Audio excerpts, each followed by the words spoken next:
Europe. Europe 1. Daniel Fortin, sommes-nous à la veille d'une crise à la SNCF? Les dirigeants sont convoqués le 8 janvier prochain par Elisabeth Borne, la ministre des Transports.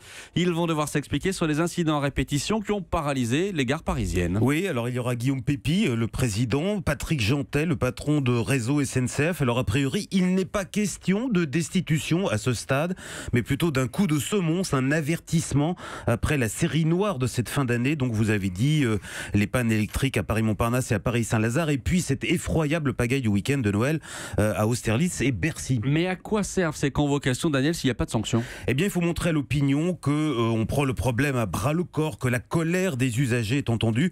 Mais ça, c'est la façade, Maxime. Derrière, le gouvernement sait bien que faire tomber des têtes ne résoudra rien. Le mal de la SNCF est beaucoup plus profond. Ce mal, c'est le sous-investissement chronique depuis 30 ans. Le groupe a tout misé sur le TGV plutôt que sur l'entretien de son réseau. Résultat, parfois, les équipements lâchent. C'est ce qui s'est passé, par exemple, au lendemain de Noël à Saint-Lazare, où c'est une installation vieille de 40 ans qui a rendu l'âme. Il faudra au moins 10 ans pour rattraper le retard accumulé. Mais ça veut dire que d'ici 10 ans, aucune amélioration n'est possible. Non, et ça risque même d'empirer, notamment en Île-de-France, où seront concentrés l'essentiel des chantiers. C'est là que le trafic est le plus dense et le plus difficile à interrompre, car ce sont des gens qui se rendent au travail. C'est pour cette raison que les travaux s'effectuent la nuit ou certains week-ends.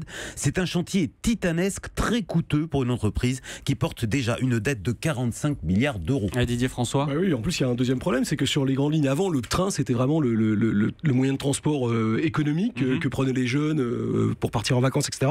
Aujourd'hui, étonnamment, sur un certain nombre de destinations, le sud de la France par exemple, l'avion coûte moins cher que le train. Alors oui, en effet, ce que vous payez là, mon cher Didier, c'est à la fois la grande vitesse et puis c'est l'absence de concurrence. Enfin, en tout cas, elle commence à arriver maintenant avec les cars, etc. Mais pour l'instant, c'est encore la SNCF qui fait l'essentiel des trajets. Daniel Fortin pour l'économie. Europe. Europe 1.